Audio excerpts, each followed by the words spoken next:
보면 가장 잘 치른 두 번의 선거가 95년 조순 선거와 이번 2002년 선거인데 규모와 체계를 놓고 본다면 95년 선거는 소수의 어떤 손발이 잘 맞으면서 톡톡 튀는 걸로 치렀다면 이번 선거는 이제 비교할 수 없이 이제 체계적으로 치른 거죠. 그러니까 조금 이제 줄여서 말씀을 들어보겠습니다. 큰 이제 홍론을 그렇게 하고 우선 첫 번째는 그러니까 뭐 10가지는 아니고 한 9가지 될 텐데 첫째는 10가지나 9가지나 절박했고요. 절박함은 굉장히 중요한 거죠. 이 총리, 그러니까 이해찬 총리께서 이제 이번 선거에서 선대위원장을 하면서 제가 농담처럼 2012년에 대표인데 선거를 직접 지휘 못한 한을 푸셨다. 제가 이렇게 얘기하는데 선거는 결국은 3실, 그러니까 절실함, 진실함, 그리고 이제 성실함. 이 세 가지로 치르는 건데 그런 어떤 절박함이 모두에게 있었다는 것이 첫 번째 굉장히 중요합니다. 모두에게. 그야말로 위에서 아래까지 굉장히 절박했어요. 그것이 많은 걸 덮을 수 있었죠. 그리고 그 토대는 결국 국민적인 절박함이 압박을 한 거죠. 두 번째는 그 절박함과 연결되는 건데 결국 이번 선거는 촛불 민심의 승리거든요. 그러니까 저는 선거 처음부터 어떻게 봤냐면 선거 마지막 날 여론조사보다 실제 결과는 좀 더 벌어질 거라고 봤어요. 그리고 이번 선거는 결국은 탄핵 촛불 민심이 그대로 연장되는 거라고 봐야 되거든요. 그러니까 보수 언론에서 잘못 봐온 것이 탄핵까지는 가령 적폐청산을 요구하다가 탄핵이 되고 나면 통합으로 갈 것이다. 뭐 그러니까 그때부터는 조금 유화적으로 가야 된다. 예를 들어 그런 프레임이 있었지 않습니까?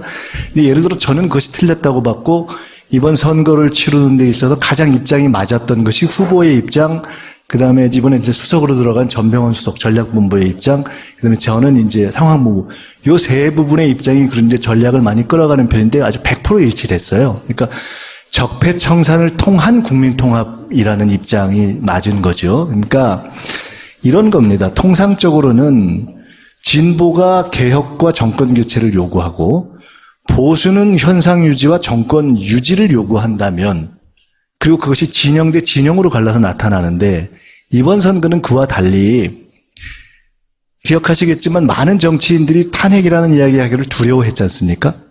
이거 하면 좀 과격해 보이는 것이 아닌가. 근데 국민들은 이미 판단하기를 빨리 탄핵해서 빨리 끝내는 것이 빨리 국가를 안정화시킨다는 판단을 일찍 한 거 아닙니까?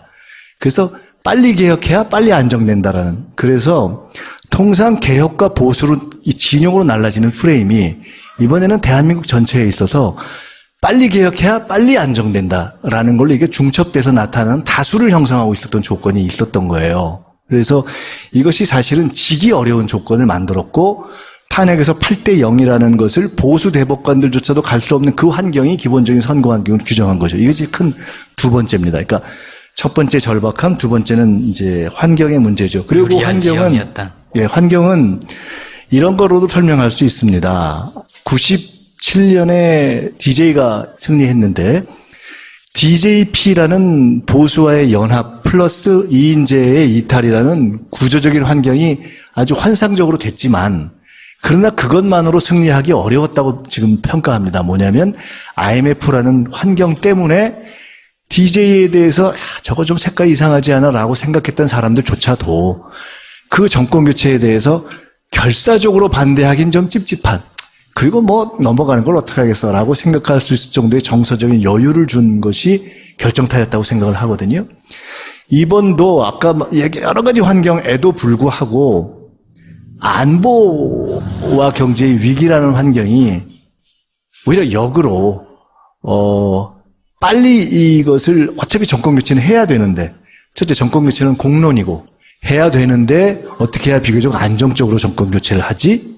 라는 쪽으로 되면서 정권 교체라는 프레임과 비교적 안정성이라는 것을 동시에 갖고 있는 문재인 후보가 정권 교체라는 프레임은 가지고 있지만 안정성에서 상당히 떨어지고 안보에 대한 기대에서 떨어졌던 안철수 후보에 대해서 이길 수 있었던 환경이 형성된 거죠. 그러니까 이 환경이 문재인이라는 후보를 이제 만들 수 있었다는 걸 보고 이건 환경적 측면이고요. 세 번째로 이제 주체적인 측면으로 들어가기 시작해야 되는데 이제 저는 가끔 이런 얘기를 하는데 그러니까 선거 전에 몇 달 전에 이런 얘기를 했습니다. 제가 이번 선거는 이길 거다. 근데 왜 이길 거냐? 출연진이 좋다. 그러니까 지금은 우리들이 잊을 수 있지만 2002년 이후에 최초로 경선 이탈자가 없는 선거를 치른 거거든요.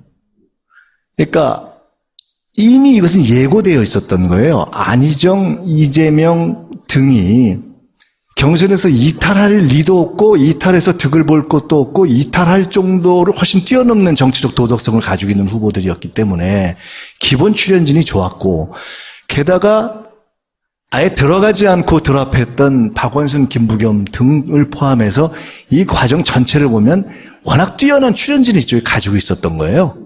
비교할 수가 없는 겁니다. 이건 2002년, 2007년, 2012년과 비교하면 상상할 수 없었던 환경인 거예요. 즉 원천적으로 경선 후유증이 없었던 겁니다.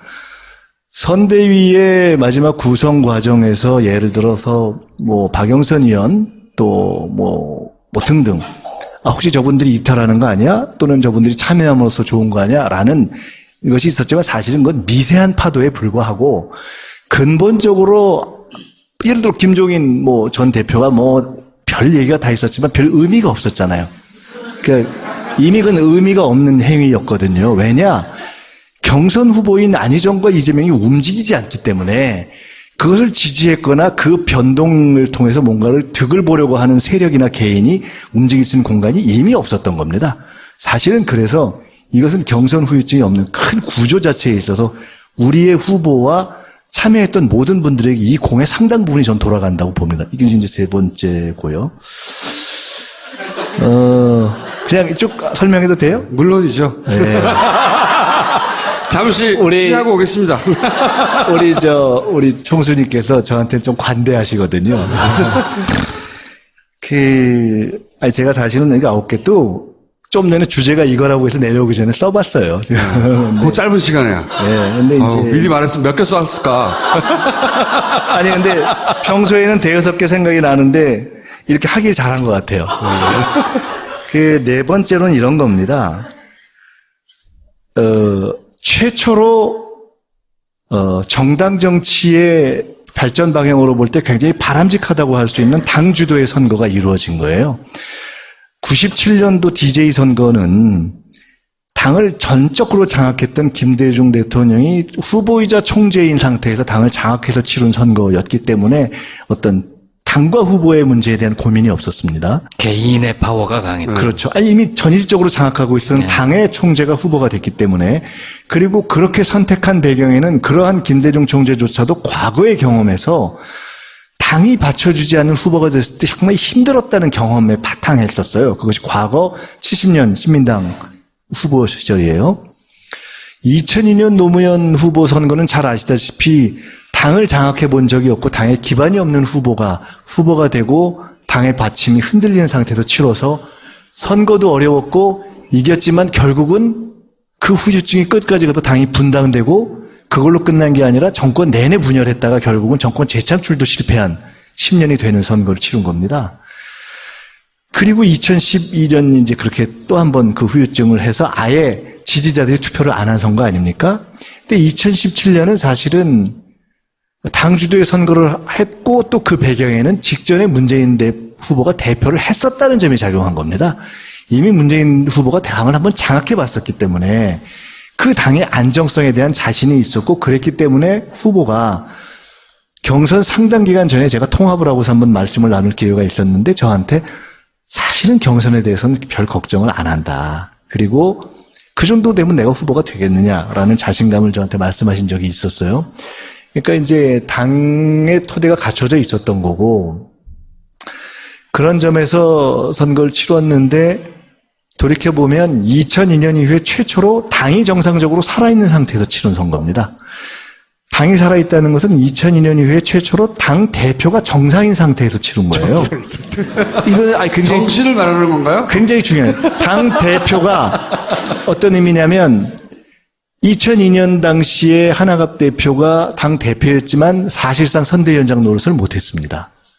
2007년, 2012년에는 계속 당의 내분이 있었고 2012년에는 그렇게 강력한 자은력을 가진 이해찬 전 대표가 조차도 물러나는 상황에서 선거를 치렀고 결국은 캠프가 세 개로 쪼개져서 이게 선거도 뭣도 아닌 선거를 치르는, 저거는 선거가 안정돼 있었다면 무조건 이길 수 있는 선거예요. 2012년 선거는. 그래도 결국은 선거라는 건 사령탑 없이는 못 이깁니다. 원래 구의원 선거 이상 선거를 하면요, 후보는 선거 후반전이 되면 약간 맛이 갑니다. 그거는 제정신이 될 수가 없는 거예요. 선거라는 것은.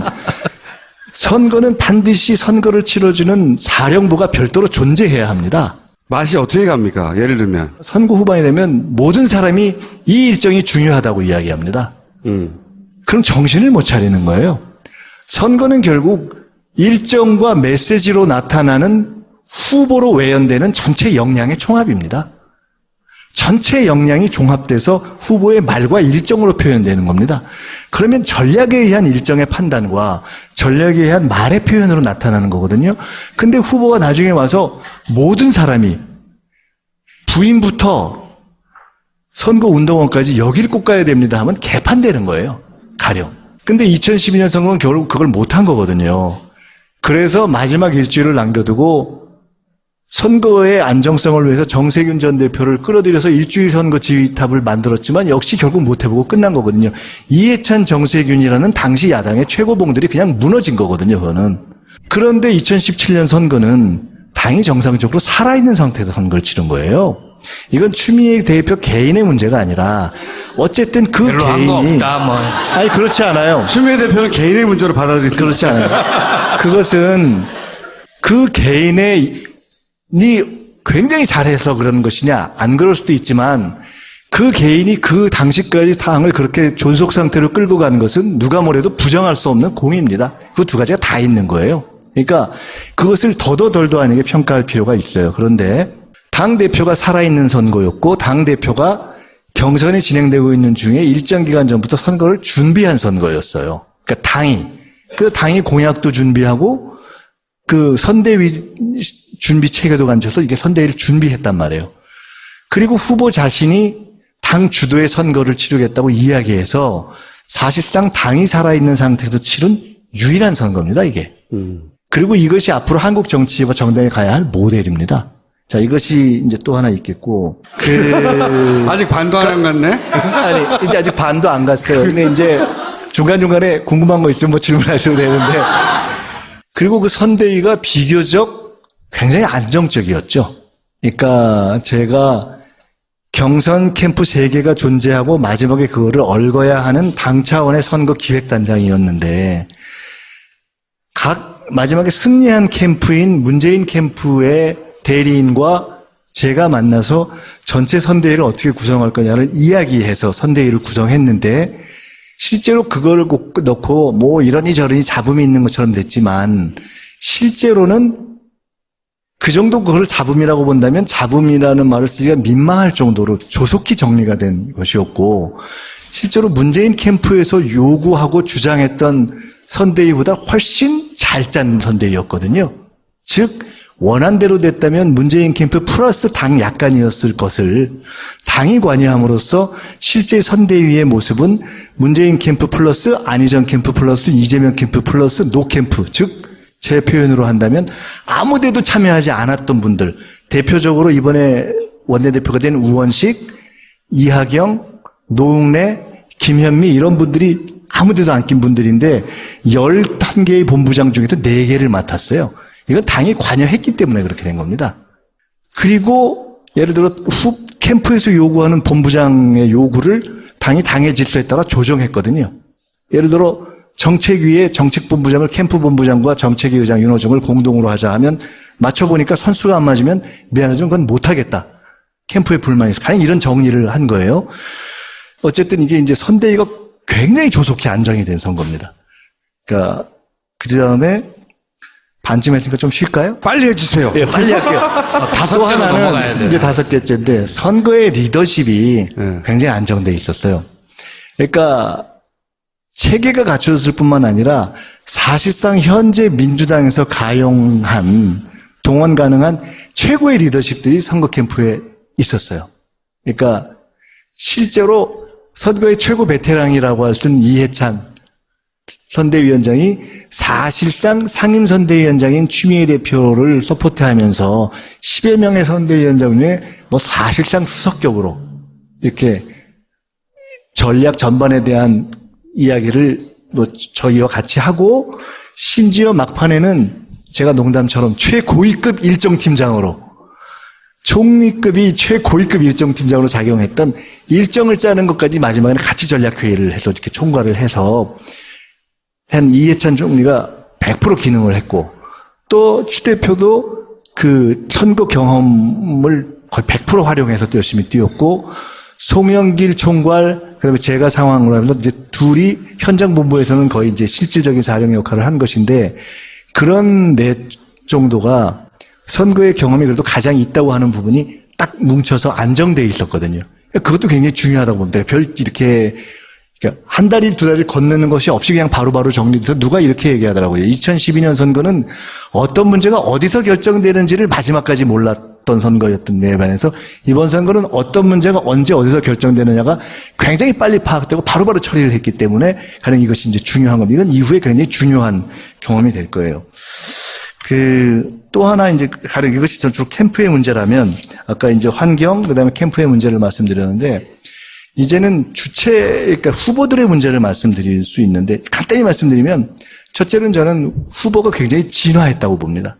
그러니까 문재인 후보 자신이 후보로서 제가 이렇게 지켜봤던 2012년에 비해서 굉장히 진화한 겁니다. 우리는 이번 선거를 통해서 그러니까 3김 이후에 박근혜만이 누렸던 대중동원력을 가진 그리고 일정한 자기 방식의 돌파력을 가진 지도자를 갖게 된 거예요, 사실은. 후보와 지도자가 일치할 때 안정이 됩니다. 근데 우리는 후보와 리더가 일치하지 않는 시기를 상당히 겪어왔어요. 후보는 후보인데 리더가 아닌 거예요. 근데 문재인 후보가 이번 선거를 거치면서 저는 후보이자 리더가 됐다고 봅니다. 그래서 그 점에서 그리고 문제를 돌파하는 방식에 있어서 이제 굳이 비유를 한다면 일종의 일본의 도쿠가와 이에야스 같은 방식으로 인내하지만 원칙을 갖고 풀어가는 방식의 자기 리더십을 저는 창출했다고 봅니다. 어쨌든 그런 대중성을 갖고 있는 리더십이 나온 거예요. 이것이 굉장히 중요합니다. 그래서 예를 들어 아까 말씀드린 변곡점으로 좀 넘어간다면 변곡점이 굳이 따진다면 한 2개가 있었을 텐데 변곡점은 정확하게 보면 하나, 변곡점이 될 뻔한 거 하나, 변곡점이 되기 어려웠던 거 하나 정도 있을 수 있어요. 변곡점이 일단 개수를 먼저 얘기해놔야 까먹지 기억이 나니까. 왜냐하면 가장 변곡점에 근사했던 것이 후보가 된 이후에 문재인 후보 확정, 안철수 후보 확정 5월 3일, 4일인가 아마 그랬을 겁니다. 2일, 3일인가 3월 4일. 그로부터 일주일이 문재인 후보는 정점을 치고 안철수는 여기서부터 시작해서 컨벤션 효과를 얻고 이쪽은 컨벤션 효과 없으면서 한 번 거의 붙었던 시기. 그게 일주일입니다. 딱 그때 한 번이 붙었고 여차하면 그것이 올라가거나 빠지거나 할 수 있는 딱 그것이 한 번 있었어요. 그때가 한 번의 위기입니다. 근데 그것은 저희는 그때 결국은 그거는 곧 다시 벌어질 거라고 봤는데 2가지 이유로 다시 벌어졌습니다. 하나는 선대위가 바로 위기감을 느끼고 안정됐고 내부 갈등을 덮었고 두 번째로는 안철수 후보가 예상한 대로 내공의 한계 때문에 빠졌고 그래서 바닥이 단단하지 않은 지지율이었기 때문에 지난 몇 년간 문재인 후보는 이런 방식의 누운 막대 그래프 지지율이었다면 안철수 후보는 지난 몇 년간 5년 전을 포함해서 올라갔다 빠졌다 올라갔다 빠졌다 올라갔다 빠졌다를 이번에 3번째 한 건데 기억해 보시면 첫 번째 올라갔을 때가 가장 높았고 빠졌다가 그 다음 이렇게 됐고 이렇게 된 거거든요. 이미 최초의 바람이 불었을 때보다는 점진 하강한 그래프를 그린 거예요. 근데 어쨌든 그것이 가장 올라갔던 것이 5월 2일부터 3일에서 딱 일주일이고 그것이 지지율에 있어서 붙을 뻔했던 시기입니다. 그 이후로는 지속적으로 벌어졌어요. 근데 2번째 변곡점 가능했던 것은 송민순 그 회고록 파동이에요. 근데 그때 캠프와 후보의 의견이 약간 달랐는데 사실은 두 의견 다 맞았습니다. 즉 캠프는 어떻게 판단했냐면 거의 모든 사람이 비서실만 빼놓고 모든 사람이 송민순 회고록 파동과 색깔론에도 불구하고 이미 색깔론은 작동하지 않는다고 판단했어요. 그래서 이것은 이미 대중적으로는 영향이 없다. 그래서 이것을 갖고 진위 공방에 들어가는 자체가 무의미하다고 판단했고 그냥 긍정적인 어젠다로 가자 이렇게 얘기했고요. 그냥 뭉개고 가자. 뭉개고 가자 내지는 원칙적인 해명을 그냥 가자. 반해서 후보는 진위 공방을 감수하고라도 깔 걸 까고 가자. 그래서 나온 것이 결국 김경수 메모 뭐 등등등등의 메모가 나온 거예요. 근데 글을 놓고 하룻밤 치열한 토론을 했는데 그때 잘못하면 이것이 조금 올라갈 수 있다는 그런 변곡점이 될 수 있는 우려가 있었으나 사실은 그때는 어떤 대처를 했더라도 그것이 변곡점을 가지는 못했을 거라고 판단합니다. 다만 이 말씀을 드리는 것은 결과적으로는 그때 후보의 판단을 우리가 선택했어요. 최종적으로. 그리고 그 후보가 그렇게 판단을 한 거에는 2012년 트라우마가 있었다고 봅니다. 저는. 네네네. 2012년에 이겼지만 국정원 댓글로 마지막에 뒤집어졌던 것에 대한 트라우마가 있었기 때문에 후보가 강하게 이거는 찝찝하더라도 털고 가자라는 것이 있었고 저희가 막판에 그것을 적정한 선에서 절충해서 받았죠. 캠프가. 그것이 있었고 이것을 다시 아까 얘기로 간다면 그런 후보가 자기 판단을 갖고 캠프를 끌어간 대목들이 있다는 거예요. 그러니까 이것은 후보의 리더십이 작동을 한 거죠. 그리고 마지막 변곡점이 가능했던 것은 막판 며칠에서의 소위 각종 가짜뉴스 생산 국면입니다. 이게 개판된 시기죠, 그때는. 깜깜이로 여론조사는 닫혔고 선거판은 개판이 됐고 그래서 야 이게 혹시 이 개판이 영향을 미치는 거 아닌가라는 우려가 있었는데 실제로는 전혀 작동을 못한 것이죠. 그 후보의 이제 안정적인 그 후보의 진화라는 것이 한 뭐 5번째요, 6번째요, 뭐 하여간 있는 것이고 저도 까먹었습니다. 그와 연동돼서 나오는 것은 또 하나는 상대가 비교적 전반적으로 골고루 취약했다는 거죠. 골고루 시작됐고. 그러니까 이거는 당과 후보가 마찬가지인데 사실상 정상적인 정당이 민주당 외에는 없었다고 봐야 되는 거거든요. 그러니까 이제 그 당의 전국성에 있어서 전국적인 정당이 존재하지 않잖아요. 그 다음에 그 당의 정상적인 작동성에 있어서 작동을 제대로 안 한단 말이에요. 이게 이미. 그래서 다른 정당들이 이제 정당이라고 보기가 조금 어려운 작동하지 않는 현실이기 때문에 그렇고 후보들도 사실은 홍준표 후보는 후보라고 보기가 좀 어렵고 이미 그러니까 어쩔 수 없이 표를 찍어줬지만 보수가 제가 중간에 그런 얘기했는데 보수가 진정하게 자존심을 갖고 선택을 한다면 2007년에 진보 지지자들이 그랬던 것처럼 지지 철회를 했어야 맞는 거거든요. 적정한 지지를 했다면 지지해서 보수를 살리면 저 보수는 저는 죽었다 깨어나도 집권을 못한다고 봤습니다. 되지가 않는 거예요. 저거를 확실하게 죽여줘야 되는 거예요. 때려줘야 사는 거거든요.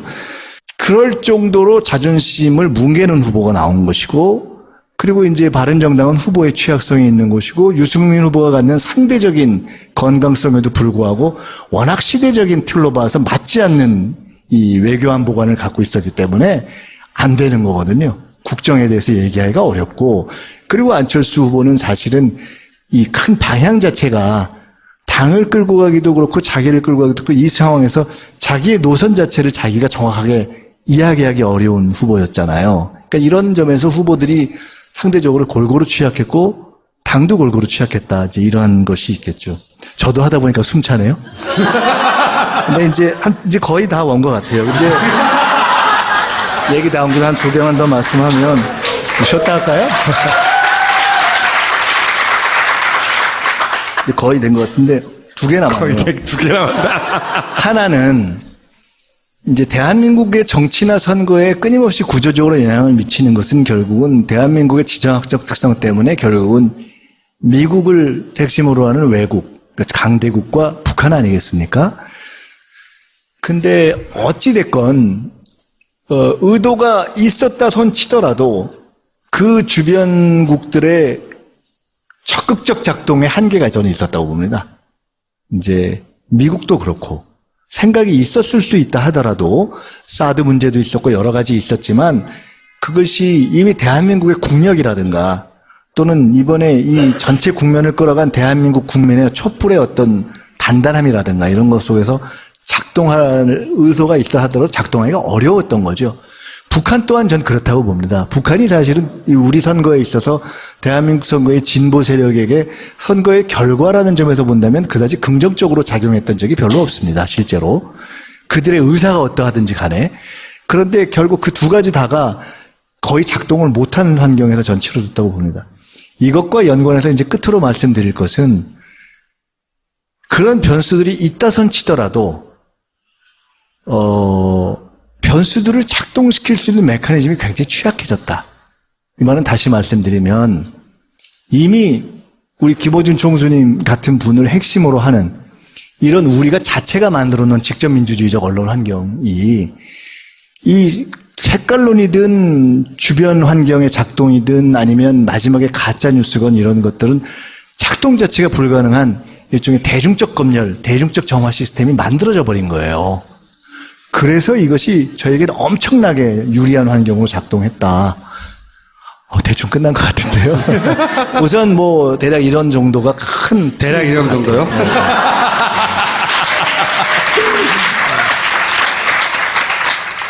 이번 대선 치르다가 울컥하신 대목이 있어요. 울컥. 임종석 비서실장이 임명되는 걸 보고 내가 더 잘 나갔었는데 울컥한다든가. 대선 전체를 통틀어서 뭐 감정이 크게 동요했다거나 울컥했던. 제가 잠보거든요. 잠을 좋아하고 잠을 많이 자는데 어쩔 수 없이 깨어 있을 수밖에 없었어요. 거의 한 달 너머를 한 평균 3시간 정도 잔 것 같아요. 그래서 선거 끝나기 한 일주일 전에는 걸어가다가 밤에 집에 2시쯤 들어가다가 박았는데 벽에다 이만큼 부었는데 그게 안 깨고 그냥 또 들어가서 잤어요. 그러니까 그 정도로 정신을 못 차리고 치른 거예요. 그러니까 이제 저뿐만 아니라 우리 본부장 중에 여러분이 막판에 링거 꼽은 분들도 있었고 하여간 그렇게들 치렀어요. 이제 다들 굉장히 열심히 치렀고 이제 그런데 저는 뭐 개인적으로 말씀드리면 저는 사실은 당선 선거 끝나고 취임식을 하는 시간에 저 개인적으로 이제 혼자 어디 가서 이렇게 기도를 했어요. 뭐라고 기도하셨어요? 다음엔 조국으로 태어나게 해주세요. 그러니까 일단 이런 거죠. 정말 뭐 조금 민망한 얘기지만 네. 그야말로 감사할 대상이 많잖아요. 나라, 뭐 국민, 또 저와 함께 했던 사람들, 같이 한 사람들, 뭐 등등에 대한 이 고맙더라고요. 그래서 그 시간이 또 제게는 이런 겁니다. 저는 사실은 개인적으로, 아까 말씀하셨지만은 2002년 이후에 돌이켜보면 15년을 이렇게 한대를 다닌 사람이에요. 그러니까 이제 저로서는 공을 세운다는 의미보다는 빚을 갚는다는 의미가 있는 선거였습니다. 그리고 저 스스로 비로소 이번 선거가 지나면서 제 마음의 빚을 다 털었습니다. 첫 번째는 제가 2010년도 지방선거를 2002년 서울시장 후보로 제가 선거에서 그때 떨어지면서 같이 뛰었던 사람들이 한 번 떨어지고 2006년에 두 번 떨어진 것을 2010년에 제가 지방선거를 어쨌든 이렇게 실무 지휘를 하면서 거의 대부분 당선이 되면서 한 번 마음의 빚을 덜었고 두 번째로는 작년에 통합을 하면서 민주당 간판을 제가 당시에 김원기, 정세균, 권노갑 세 분한테 1년 전에 김한길, 안철수가 통합하면서 민주당 이름을 버릴 때 그걸 확보해놨다가 나중에 통합할 때 쓰겠습니다. 깨끗하게 돌리겠습니다. 해서 그 약속을 지키면서 민주당 간판을 살려놓은 것으로 제 마음의 빚을 털었고 이번에는 선거를 어쨌든 이기는데 저로서는 원 없이 뛰었고 나름 요만큼은 기여했다고 생각하거든요. 그래서 저는 공은 없으나 이번 선거로 이제 비기긴 했다. 그래서 이때 저는 이제 기본으로 돌아왔다라는 생각이 들어서 이제 저도 마음의 빚을 털고 간다라고 스스로 이게 짐을 내려놓은. 질문 하나 했는데 지금 내가 1시간 가까이 듣고 있어요, 지금 거의. 이제 안 할게요. 그러니까 이제 울컥했냐고 여쭤보셔서 그런 점에서 저로서는 사실은, 속으로 이게 속으로 눈물이 난다는 게 이런 거구나라는 걸 느낀 시간이었고요.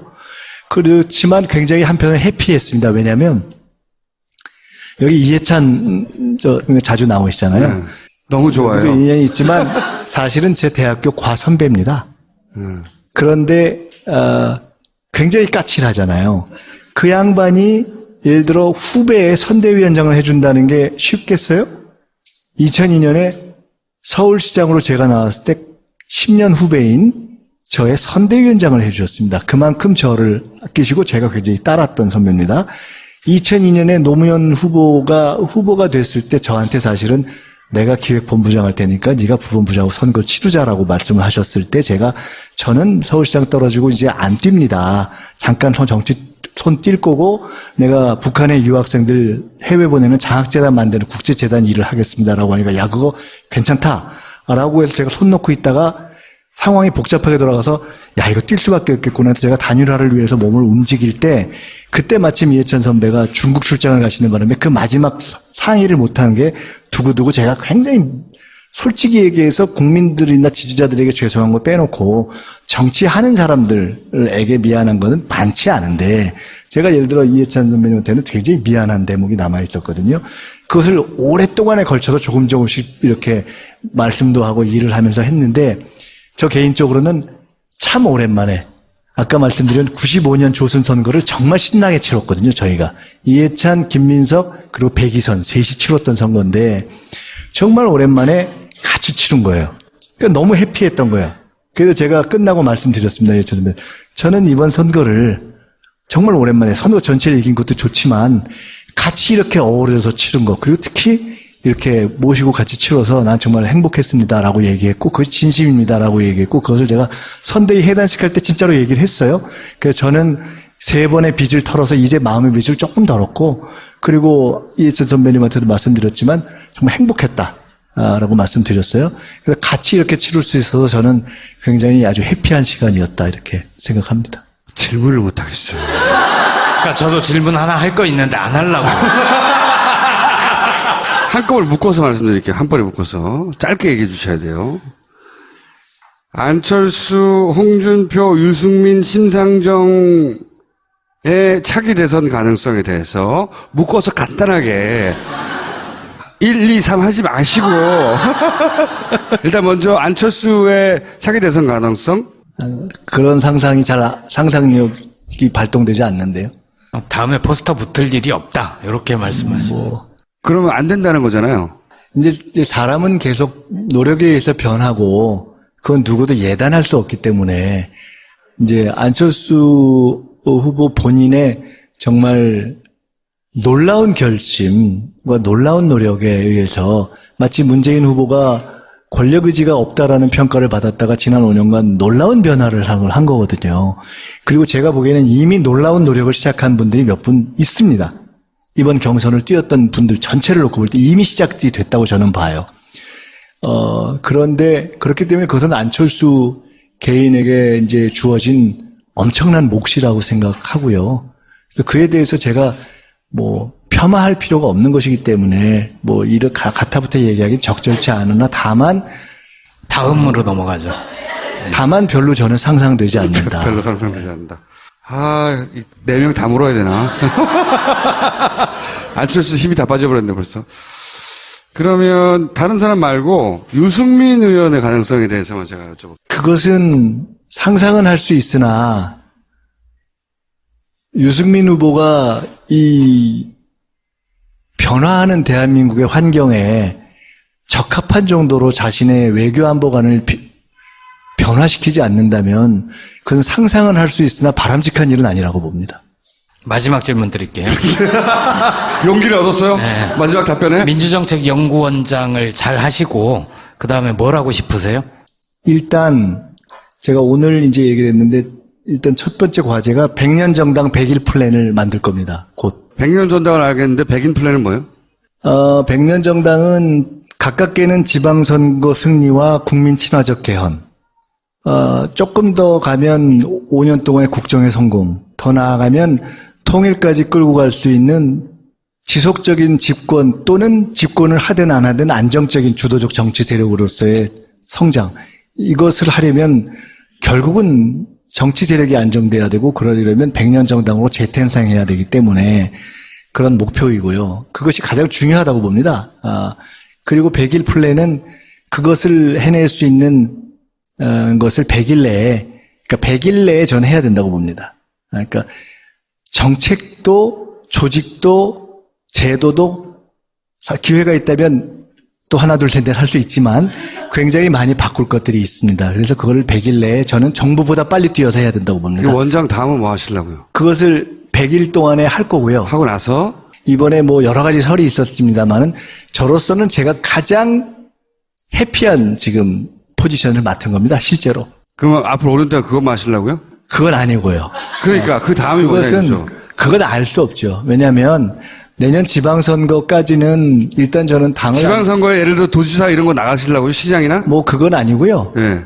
그 질문이거든요.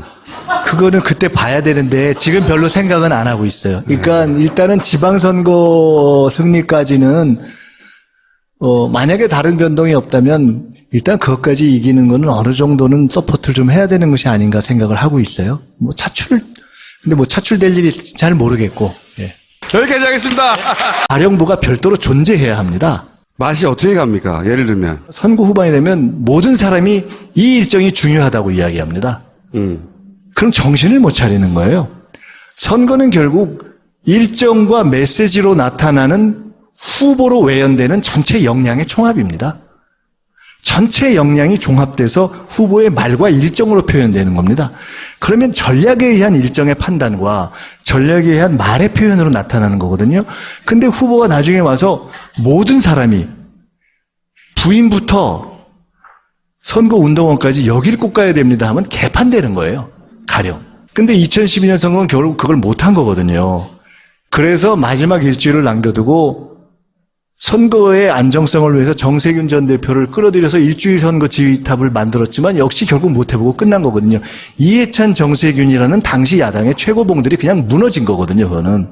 그런데 2017년 선거는 당이 정상적으로 살아있는 상태에서 선거를 치른 거예요. 이건 추미애 대표 개인의 문제가 아니라 어쨌든 그 별로 한 거 개인이 없다, 뭐. 아니 그렇지 않아요. 추미애 대표는 개인의 문제로 받아들이지. 그렇지 않아요. 그것은 그 개인의 굉장히 잘해서 그러는 것이냐 안 그럴 수도 있지만 그 개인이 그 당시까지 당을 그렇게 존속 상태로 끌고 간 것은 누가 뭐래도 부정할 수 없는 공입니다. 그 두 가지가 다 있는 거예요. 그러니까 그것을 더도 덜도 아니게 평가할 필요가 있어요. 그런데 당대표가 살아있는 선거였고 당대표가 경선이 진행되고 있는 중에 일정 기간 전부터 선거를 준비한 선거였어요. 그러니까 당이 공약도 준비하고 그 선대위 준비 체계도 갖춰서 이게 선대위를 준비했단 말이에요. 그리고 후보 자신이 당 주도의 선거를 치르겠다고 이야기해서 사실상 당이 살아있는 상태에서 치른 유일한 선거입니다, 이게. 그리고 이것이 앞으로 한국 정치와 정당에 가야 할 모델입니다. 자, 이것이 이제 또 하나 있겠고. 아직 반도 안 갔네? 아니, 이제 아직 반도 안 갔어요. 근데 이제 중간중간에 궁금한 거 있으면 뭐 질문하셔도 되는데. 그리고 그 선대위가 비교적 굉장히 안정적이었죠.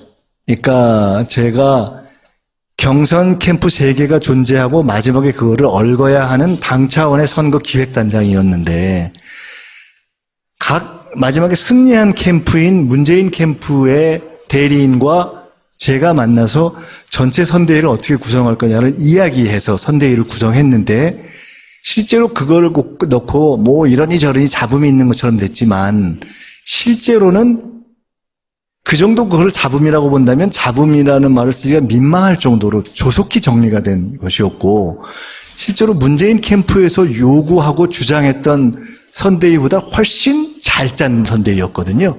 즉 원한대로 됐다면 문재인 캠프 플러스 당 약간이었을 것을 당이 관여함으로써 실제 선대위의 모습은 문재인 캠프 플러스 안희정 캠프 플러스 이재명 캠프 플러스 노 캠프, 즉 제 표현으로 한다면 아무 데도 참여하지 않았던 분들, 대표적으로 이번에 원내대표가 된 우원식, 이하경, 노웅래, 김현미 이런 분들이 아무 데도 안 낀 분들인데 11개의 본부장 중에서 4개를 맡았어요. 이건 당이 관여했기 때문에 그렇게 된 겁니다. 그리고 예를 들어 캠프에서 요구하는 본부장의 요구를 당이 당의 질서에 따라 조정했거든요. 예를 들어 정책위의 정책본부장을 캠프본부장과 정책위 의장 윤호중을 공동으로 하자 하면 맞춰보니까 선수가 안 맞으면 미안하지만 그건 못하겠다. 캠프에 불만이 있어. 가령 이런 정리를 한 거예요. 어쨌든 이게 이제 선대위가 굉장히 조속히 안정이 된 선거입니다. 그러니까 그 다음에 반쯤 했으니까 좀 쉴까요? 빨리 해주세요. 네, 빨리 할게요. 또 번째로 넘어가야 하나는 돼요. 이제 5개째인데 선거의 리더십이 굉장히 안정돼 있었어요. 그러니까 체계가 갖춰졌을 뿐만 아니라 사실상 현재 민주당에서 가용한 동원 가능한 최고의 리더십들이 선거 캠프에 있었어요. 그러니까 실제로 선거의 최고 베테랑이라고 할 수 있는 이해찬, 선대위원장이 사실상 상임선대위원장인 추미애 대표를 서포트하면서 10여 명의 선대위원장 중에 뭐 사실상 수석격으로 이렇게 전략 전반에 대한 이야기를 뭐 저희와 같이 하고, 심지어 막판에는 제가 농담처럼 최고위급 일정팀장으로, 총리급이 최고위급 일정팀장으로 작용했던, 일정을 짜는 것까지 마지막에는 같이 전략회의를 해서 이렇게 총괄을 해서 한 이해찬 총리가 100% 기능을 했고, 또 추 대표도 그 선거 경험을 거의 100% 활용해서 또 열심히 뛰었고, 송영길 총괄, 그다음에 제가 상황으로 하면서 이제 둘이 현장 본부에서는 거의 이제 실질적인 사령 역할을 한 것인데, 그런 넷 정도가 선거의 경험이 그래도 가장 있다고 하는 부분이 딱 뭉쳐서 안정돼 있었거든요. 그것도 굉장히 중요하다고 봅니다. 이렇게 그러니까 한 달이 두 달이 건너는 것이 없이 그냥 바로바로 정리돼서, 누가 이렇게 얘기하더라고요. 2012년 선거는 어떤 문제가 어디서 결정되는지를 마지막까지 몰랐던 선거였던 데 반해서, 이번 선거는 어떤 문제가 언제 어디서 결정되느냐가 굉장히 빨리 파악되고 바로바로 처리를 했기 때문에 가령 이것이 이제 중요한 겁니다. 이건 이후에 굉장히 중요한 경험이 될 거예요. 또 하나 이제 가령 이것이 주로 캠프의 문제라면, 아까 이제 환경, 그다음에 캠프의 문제를 말씀드렸는데, 이제는 그러니까 후보들의 문제를 말씀드릴 수 있는데, 간단히 말씀드리면, 첫째는 저는 후보가 굉장히 진화했다고 봅니다. 그러니까 문재인 후보 자신이 후보로서 제가 이렇게 지켜봤던 2012년에 비해서 굉장히 진화한 겁니다. 우리는 이번 선거를 통해서, 그러니까 3기 이후에 박근혜만이 누렸던 대중동원력을 가진, 그리고 일정한 자기 방식의 돌파력을 가진 지도자를 갖게 된 거예요, 사실은. 후보와 지도자가 일치할 때 안정이 됩니다. 근데 우리는 후보와 리더가 일치하지 않는 시기를 상당히 겪어왔어요. 후보는 후보인데 리더가 아닌 거예요. 근데 문재인 후보가 이번 선거를 거치면서 저는 후보이자 리더가 됐다고 봅니다. 그래서 그 점에서, 그리고 문제를 돌파하는 방식에 있어서 이제 굳이 비유를 한다면 일종의 일본의 도쿠가와 이에야스 같은 방식으로 인내하지만 원칙을 갖고 풀어가는 방식의 자기 리더십, DJP라는 보수와의 연합 플러스 이인제의 이탈이라는 구조적인 환경이 아주 환상적으로 됐지만, 그러나 그것만으로 승리하기 어려웠다고 지금 평가합니다. 뭐냐면 IMF라는 환경 때문에 DJ에 대해서 저거 좀 색깔이 이상하지 않아 라고 생각했던 사람들조차도 그 정권 교체에 대해서 결사적으로 반대하긴 좀 찝찝한, 그리고 뭐 넘어가는 걸 어떻게 하겠어 라고 생각할 수 있을 정도의 정서적인 여유를 준 것이 결정타였다고 생각을 하거든요. 이번도 아까 여러 가지 환경에도 불구하고 안보와 경제의 위기라는 환경이 오히려 역으로 빨리 이것을, 어차피 정권 교체는 해야 되는데, 첫째 정권 교체는 공론이고 해야 되는데 어떻게 해야 비교적 안정적으로 정권 교체를 하지? 라는 쪽으로 되면서 정권 교체라는 프레임과 비교적 안정성이라는 것을 동시에 갖고 있는 문재인 후보가 정권 교체라는 프레임은 가지고 있지만 안정성에서 상당히 떨어지고 안보에 대한 기대에서 떨어졌던 안철수 후보에 대해서 이길 수 있었던 환경이 형성된 거죠. 그러니까 이 환경이 문재인이라는 후보를 이제 만들 수 있었다는 걸 보고, 이건 환경적 측면이고요. 세 번째로 이제 주체적인 측면으로 들어가기 시작해야 되는데, 이제 저는 가끔 이런 얘기를 하는데, 그러니까 선거 전에 몇 달 전에 이런 얘기를 했습니다, 제가. 이번 선거는 이길 거다. 근데 왜 이길 거냐? 출연진이 좋다.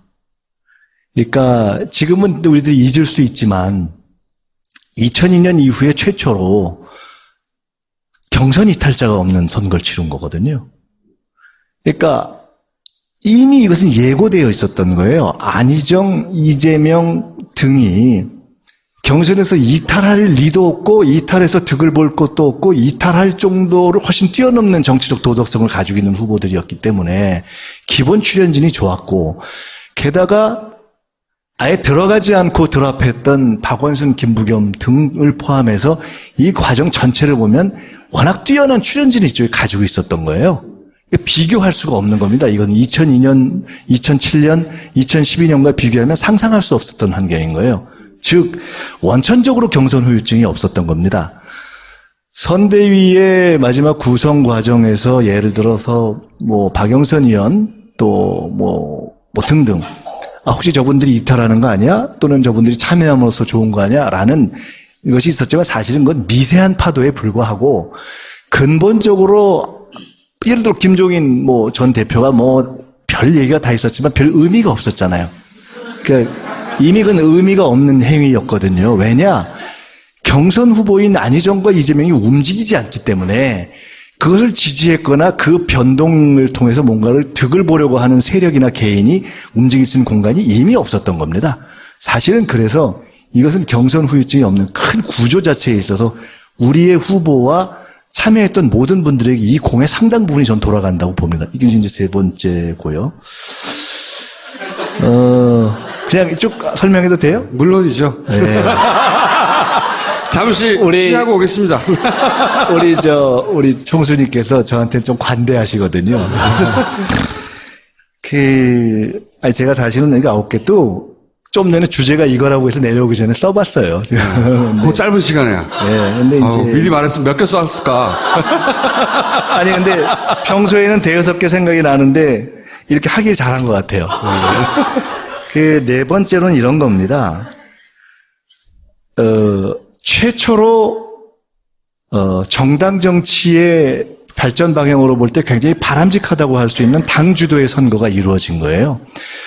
97년도 DJ 선거는 당을 전적으로 장악했던 김대중 대통령이 후보이자 총재인 상태에서 당을 장악해서 치른 선거였기 때문에 어떤 당과 후보의 문제에 대한 고민이 없었습니다. 개인의 파워가 강했다. 그렇죠. 이미 전일적으로 장악하고 있었던 당의 총재가 후보가 됐기 때문에 그리고 그렇게 선택한 배경에는 그러한 김대중 총재조차도 과거의 경험에서 당이 받쳐주지 않는 후보가 됐을 때 정말 힘들었다는 경험에 바탕했었어요. 그것이 과거 70년 신민당 후보 시절이에요.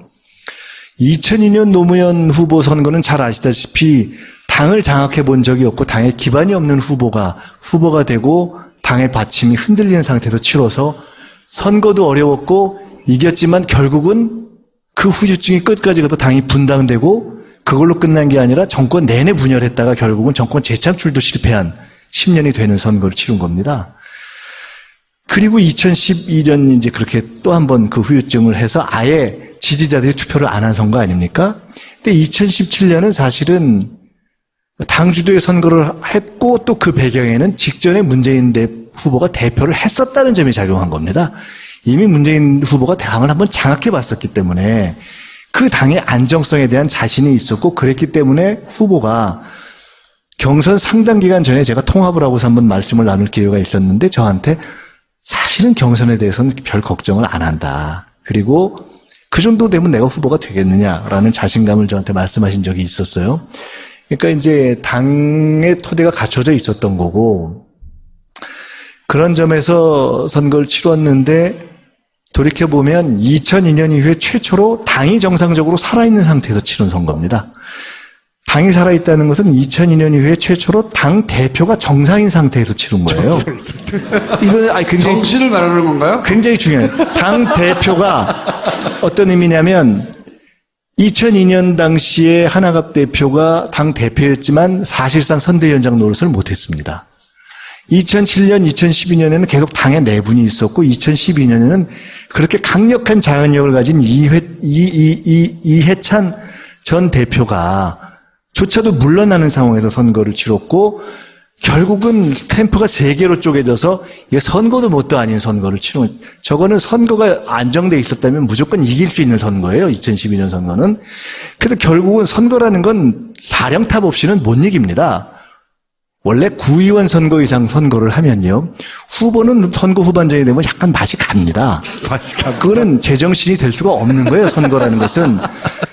선거는 반드시 선거를 치러주는 사면 가장 잘 치른 두 번의 선거가 95년 조순 선거와 이번 2002년 선거인데 규모와 체계를 놓고 본다면 95년 선거는 소수의 어떤 손발이 잘 맞으면서 어떤 톡톡 튀는 걸로 치렀다면 이번 선거는 진짜 비교할 수 없이 이제 체계적으로 치른 거죠. 그러니까 조금 이제 줄여서 말씀을 드려보겠습니다. 큰 이제 홍련을 그렇게 하고 우선 첫 번째는 그러니까 10가지는 아니고 한 9가지 될 텐데 첫째는 10가지나 9가지나 절박했고요.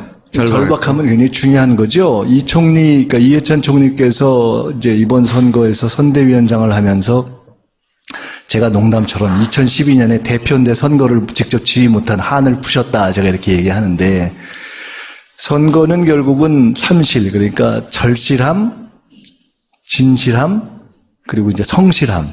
이 세 가지로 치르는 건데 그런 어떤 절박함이 모두에게 있었다는 것이 첫 번째 굉장히 중요합니다. 모두에게. 그야말로 위에서 아래까지 굉장히 절박했어요. 그것이 많은 걸 덮을 수 있었죠. 그리고 그 토대는 결국 국민적인 절박함이 압박을 한 거죠. 두 번째는 그 절박함과 연결되는 건데 결국 이번 선거는 촛불 민심의 승리거든요. 그러니까 저는 선거 처음부터 어떻게 봤냐면 선거 마지막 날 여론조사보다 실제 결과는 좀 더 벌어질 거라고 봤어요. 그리고 이번 선거는 결국은 탄핵 촛불 민심이 그대로 연장되는 거라고 봐야 되거든요. 그러니까 보수 언론에서 잘못 봐온 것이 탄핵까지는 가령 적폐청산을 요구하다가 탄핵이 되고 나면 통합으로 갈 것이다. 뭐 그러니까 그때부터는 조금 유화적으로 가야 된다. 예를 들어 그런 프레임이 있었지 않습니까?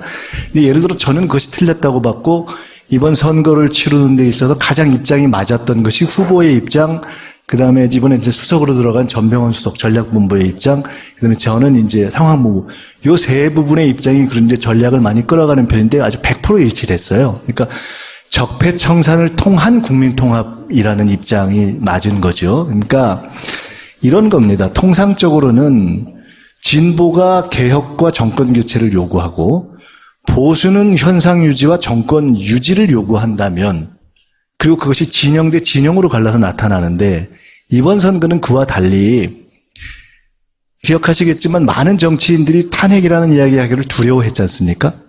이거 하면 좀 과격해 보이는 것이 아닌가. 근데 국민들은 이미 판단하기를 빨리 탄핵해서 빨리 끝내는 것이 빨리 국가를 안정화시킨다는 판단을 일찍 한 거 아닙니까?